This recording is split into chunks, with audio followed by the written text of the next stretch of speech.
টাইমেটলৈ স্বাগতম মই অভিলাষ আৰু লৈ আহিছো এটা গুৰুত্বপূৰ্ণ খবৰ অসমত এছআইআৰ আহিলে 4ৰ পৰা 5 লাখ মিয়া নাম কাট খাব ভোটাৰ তালিকাৰ পৰা या মুখ্যমন্ত্ৰীৰ মন্তব্য মুখ্যমন্ত্ৰীয়ে স্পষ্টকৈ কৈছে অসমত ভোট দিয়াৰ অধিকাৰ নাই মিয়াৰ তেওঁলোকৰ অধিকাৰ বাংলাদেশতহে আছে গতিকে যদি অসমত এছআইআৰ হয় তেন্তে 4ৰ পৰা 5 লাখ মিয়া মানুহৰ নাম কাট খাব ভোটাৰ তালিকাৰ পৰা আৰু এই সন্দৰ্ভত মুখ্যমন্ত্ৰীয়ে বৃহৎ মন্তব্য কৰিছে কি কৈছে মুখ্যমন্ত্ৰীয়ে সবিশেষ লৈ অহাৰ চেষ্টা কৰিছো জনাই আছো যে কলিভাল ফাৰ্ষ্ট অন টাইমে ডাঙৰ খবৰ অসমত এছআইআৰ আহিলে 4ৰ পৰা 5 লাখ মিয়া লোকৰ নাম কৰ্তন হ'ব ভোটাৰ তালিকাৰ পৰা বিজেপিয়ে অলপ ভোট চুৰি কৰিব কৰিছে গতিকে মিয়াৰ পৰা ভোটৰ বা ভোটাধিকাৰৰ অধিকাৰ কাঢ়ি আনিব নিশ্চয়কৈ নিয়ম মতে মিয়াই অসমত ভোট দিব নোৱাৰে নিয়ম অনুসৰি মিয়াৰ ভোট দিয়াৰ অধিকাৰ অসমত নাই এছআৰৰ পৰা কোনো অসমীয়া লোকৰ নাম কাট খোৱা নাই কোনো অসমীয়া মানুহে কষ্ট পোৱা নাই তাত চিন্তা কৰিবলগীয়া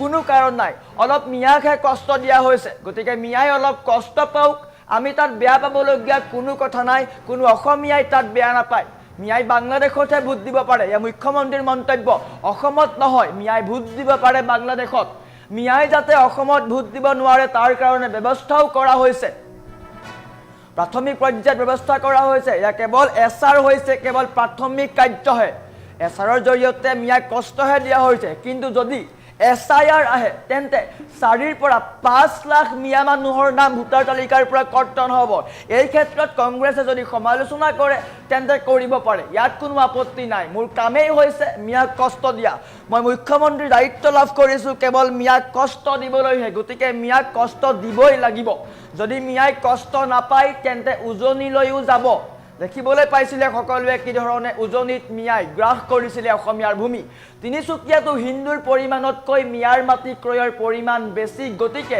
মিয়াক ইয়াতে ৰখাব লাগিব ইয়াতে কষ্ট দিব লাগিব ইয়াতে তেওঁলোকক অলপ বান্ধি ৰাখিব লাগিব যদি আমি কষ্ট নিদিও তেন্তে তেওঁলোকে অসম দখল কৰিব আৰু যদি অসমত এছআইআৰ আহে তেন্তে 4ৰ পৰা 5 লাখ মিয়া মানুহৰ নাম কৰ্তন হ'ব বৃহৎ মন্তব্য কৰিছে মুখ্যমন্ত্ৰীয়ে স্পষ্টকৈ কৈছে এছআৰত তেওঁলোকক কষ্ট দিয়া হৈছে এছআৰত মিয়া মানুহক কষ্ট দিয়া হৈছে যদি এছআইআৰ আহে তেন্তে 4ৰ পৰা 5 লাখ ভোট কৰ্তন হ'ব মিয়া মানুহৰ ভোটাধিকাৰ বা ভোটাৰ অধিকাৰৰ পৰা তেওঁলোকক কাহিৰনা হ'ব 4ৰ পৰা 5 লাখ মানুহৰ নাম কাট খাব ভোটাৰ তালিকাৰ পৰা মুখ্যমন্ত্ৰীয়ে মিয়াক লৈ বৃহৎ মন্তব্য কৰিছে বিশেষকৈ এছআৰ সন্দৰ্ভতো বিশেষ মন্তব্য কৰা দেখিবলৈ পোৱা গৈছে স্পষ্ট কৰিছে এই কথা যে এছআৰৰ জৰিয়তে কোনো অসমীয়া মানুহে কষ্ট নাই পোৱা কোনো অসমীয়া মানুহে দিগদাৰি নাই পোৱা কেৱল মাত্ৰ মিয়াকহে কষ্ট দিয়া হৈছে মিয়াক টাৰ্গেট কৰা হৈছে মিয়াক কষ্ট দিয়া হৈছে গতিকে মিয়াই কষ্ট পাব লাগিব মিয়াক কষ্ট দিব লাগিব যদি মিয়াক কষ্ট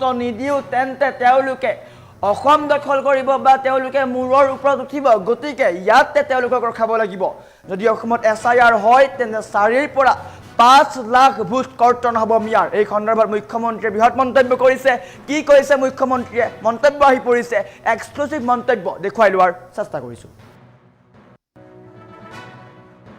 আমি অলপ মিয়াৰ ভোট চুৰি কৰিব খুজিছো কিয় মিয়াবিলাকেতো ইয়াৰ নিয়মতে ভোট দিব পাবই নালাগে তেওঁলোকে বাংলাদেশতে ভোট দিব লাগে তেওঁলোকে যাতে অসমত ভোট দিব নোৱাৰে তাৰ আমি ব্যৱস্থা কৰিছো কিন্তু এইটো অকনমান প্ৰিলিমিনাৰী এছআইআৰ যেতিয়া আহিব অসমত এতিয়া এছআইআৰ আহাই নাই তেতিয়া মিয়া ভোট 4-5 লাখ কাটিব লাগিব গতিকে এইটো কংগ্ৰেছে মোক যিমান গালি পাৰে পাৰক মোৰ কাম হৈছে মিয়াক কষ্ট দিয়া যদি মিয়াই কষ্ট নাপায় মিয়া দুলীয়া জানো আহি গ'ল তিনচুকীয়াও আহি গ'ল কেইদিনমান আগতে মাটি কিনা বেচাৰ মই এটা লিষ্ট পাইছিলোঁ তিনিচুকীয়াত হিন্দুৱে বিক্ৰী কৰা বেছি মিয়া মুছলমানে কিনা বেছি তাৰমানে ডিগবৈ তিনচুকীয়া দুলীয়াজানলৈকে মিয়া আহি গ'ল এতিয়া যদি আমি সাৱধান নহওঁ কেতিয়া সাৱধান হ'ম সেইকাৰণে এছআৰততো কোনো অসমীয়া মানুহৰ কষ্ট হোৱা নাই অলপ মিয়াই কষ্ট পাওক না তাত আমি কিয় বেয়া পাব লাগে আমি অলপ মিয়াৰ ভোট চুৰি কৰিব খুজিছো কিয় মিয়াবিলাকেতো ইয়াৰ নিয়মতে ভোট দিব পাবই নালাগে তেওঁলোকে বাংলাদেশতে ভোট দিব লাগে তেওঁলোকে যাতে অসমত ভোট দিব নোৱাৰে তাৰ আমি ব্যৱস্থা কৰিছো কিন্তু এইটো অকনমান প্ৰিলিমিনাৰী এছআইআৰ যেতিয়া আহিব অসমত এতিয়া এছআইআৰ আহাই নাই তেতিয়া মিয়া ভোট 4-5 লাখ কাটিব লাগিব গতিকে এইটো কংগ্ৰেছে মোক যিমান গালি পাৰে পাৰক মোৰ কাম হৈছে মিয়াক কষ্ট দিয়া। যদি মিয়াই কষ্ট নাপায়, মিয়া দুলীয়াজানো আহি গ'ল, তিনিচুকীয়াও আহি গ'ল। কেইদিনমান আগতে মাটি কিনা বেচাৰ মই এটা লিষ্ট পাইছিলোঁ তিনিচুকীয়াত। হিন্দুৱে বিক্ৰী কৰা বেছি, মিয়া মুছলমানে কিনা বেছি। তাৰমানে ডিগবৈ, তিনিচুকীয়া, দুলীয়াজানলৈকে মিয়া আহি গ'ল। এতিয়া যদি আমি সাৱধান নহওঁ, কেতিয়া সাৱধান হ'ম? সেইকাৰণে এছাৰততো কোনো অসমীয়া মানুহৰ কষ্ট হোৱা নাই। অলপ মিয়াই কষ্ট পাওক না, তাত আমি কিয় বেয়া পাব লাগে? আমি অলপ মিয়াৰ ভোট চুৰি কৰিব খুজিছোঁ। কিয় মিয়াবিলাকেতো ইয়াৰ নিয়মতে ভোট দিব পাবই নালাগে, তেওঁলোকে বাংলাদেশতে ভোট দিব লাগে। তেওঁলোকে যাতে অসমত ভোট দিব নোৱাৰে তাৰ আমি ব্যৱস্থা কৰিছোঁ।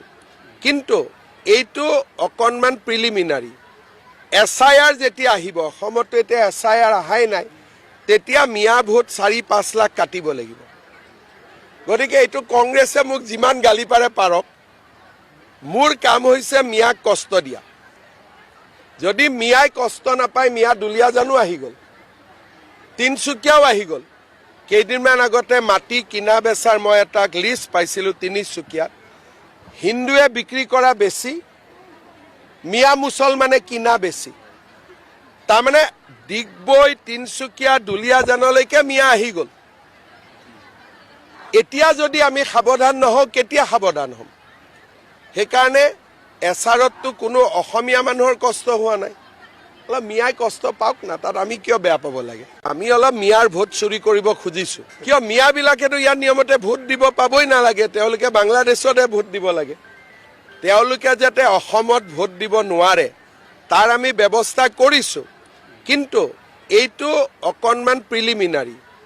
SIR যেতিয়া আহিব, অসমতো এতিয়া SIR অহাই নাই, তেতিয়া মিয়া ভোট 4-5 লাখ কাটিব লাগিব। গতিকে এইটো কংগ্ৰেছে মোক যিমান গালি পাৰে পাৰক, মোৰ কাম হৈছে মিয়াক কষ্ট দিয়া। যদি মিয়াই কষ্ট নাপায়, মিয়া দুলীয়াজানো আহি গ'ল, তিনিচুকীয়াও আহি গ'ল। কেইদিনমান আগতে মাটি কিনা বেচাৰ মই এটা লিষ্ট পাইছিলোঁ তিনিচুকীয়াত। হিন্দুৱে বিক্ৰী কৰা বেছি, মিয়া মুছলমানে কিনা বেছি। তাৰমানে ডিগবৈ, তিনিচুকীয়া, দুলীয়াজানলৈকে মিয়া আহি গ'ল। এতিয়া যদি আমি সাৱধান নহওঁ, কেতিয়া সাৱধান হ'ম? সেইকাৰণে এছাৰততো কোনো অসমীয়া মানুহৰ কষ্ট হোৱা নাই। অলপ মিয়াই কষ্ট পাওক না, তাত আমি কিয় বেয়া পাব লাগে? আমি অলপ মিয়াৰ ভোট চুৰি কৰিব খুজিছোঁ। কিয় মিয়াবিলাকেতো ইয়াৰ নিয়মতে ভোট দিব পাবই নালাগে, তেওঁলোকে বাংলাদেশতে ভোট দিব লাগে। তেওঁলোকে যাতে অসমত ভোট দিব নোৱাৰে তাৰ আমি ব্যৱস্থা কৰিছোঁ। কিন্তু এইটো অকণমান প্ৰিলিমিনাৰী। SIR যেতিয়া আহিব, অসমতো এতিয়া SIR অহাই নাই, তেতিয়া মিয়া ভোট 4-5 লাখ কাটিব লাগিব। গতিকে এইটো কংগ্ৰেছে মোক যিমান গালি পাৰে পাৰক, মোৰ কাম হৈছে মিয়াক কষ্ট দিয়া। যদি মিয়াই কষ্ট নাপায়, মিয়া দুলীয়াজানো আহি গ'ল, তিনিচুকীয়াও আহি গ'ল। কেইদিনমান আগতে মাটি কিনা বেচাৰ মই এটা লিষ্ট পাইছিলোঁ তিনিচুকীয়াত। হিন্দুৱে বিক্ৰী কৰা বেছি, মিয়া মুছলমানে কিনা বেছি। তাৰমানে ডিগবৈ, তিনিচুকীয়া, দুলীয়াজানলৈকে মিয়া আহি গ'ল। এতিয়া যদি আমি সাৱধান নহওঁ, কেতিয়া সাৱধান হ'ম? সেইকাৰণে এছাৰততো কোনো অসমীয়া মানুহৰ কষ্ট হোৱা নাই। অলপ মিয়াই কষ্ট পাওক না, তাত আমি কিয় বেয়া পাব লাগে? আমি অলপ মিয়াৰ ভোট চুৰি কৰিব খুজিছোঁ। কিয় মিয়াবিলাকেতো ইয়াৰ নিয়মতে ভোট দিব পাবই নালাগে, তেওঁলোকে বাংলাদেশতে ভোট দিব লাগে। তেওঁলোকে যাতে অসমত ভোট দিব নোৱাৰে তাৰ আমি ব্যৱস্থা কৰিছোঁ। কিন্তু এইটো অকণমান প্ৰিলিমিনাৰী। SIR যেতিয়া আহিব, অসমতো এতিয়া SIR অহাই নাই, তেতিয়া মিয়া ভোট 4-5 লাখ কাটিব লাগিব। গতিকে এইটো কংগ্ৰেছে মোক যিমান গালি পাৰে পাৰক, মোৰ কাম হৈছে মিয়াক কষ্ট দিয়া। যদি মিয়াই কষ্ট নাপায়, মিয়া দুলীয়াজানো আহি গ'ল, তিনিচুকীয়াও আহি গ'ল। কেইদিনমান আগতে মাটি কিনা বেচাৰ মই এটা লিষ্ট পাইছিলোঁ তিনিচুকীয়াত। হিন্দুৱে বিক্ৰী কৰা বেছি, মিয়া মুছলমানে কিনা বেছি।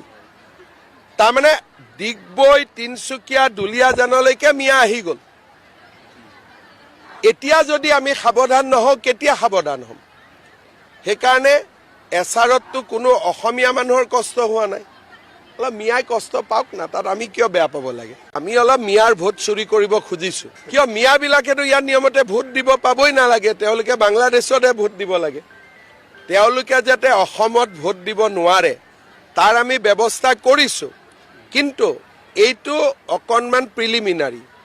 SIR যেতিয়া আহিব, অসমতো এতিয়া SIR অহাই নাই, তেতিয়া মিয়া ভোট 4-5 লাখ কাটিব লাগিব। গতিকে এইটো কংগ্ৰেছে মোক যিমান গালি পাৰে পাৰক, মোৰ কাম হৈছে মিয়াক কষ্ট দিয়া। যদি মিয়াই কষ্ট নাপায়, মিয়া দুলীয়াজানো আহি গ'ল, তিনিচুকীয়াও আহি গ'ল। কেইদিনমান আগতে মাটি কিনা বেচাৰ মই এটা লিষ্ট পাইছিলোঁ তিনিচুকীয়াত। হিন্দুৱে বিক্ৰী কৰা বেছি, মিয়া মুছলমানে কিনা বেছি। তাৰমানে ডিগবৈ, তিনিচুকীয়া, দুলীয়াজানলৈকে মিয়া আহি গ'ল। এতিয়া যদি আমি সাৱধান নহওঁ, কেতিয়া সাৱধান হ'ম? সেইকাৰণে SRততো কোনো অসমীয়া মানুহৰ কষ্ট হোৱা নাই। অলপ মিয়াই কষ্ট পাওক না, তাত আমি কিয় বেয়া পাব লাগে? আমি অলপ মিয়াৰ ভোট চুৰি কৰিব খুজিছোঁ। কিয় মিয়াবিলাকেতো ইয়াৰ নিয়মতে ভোট দিব পাবই নালাগে, তেওঁলোকে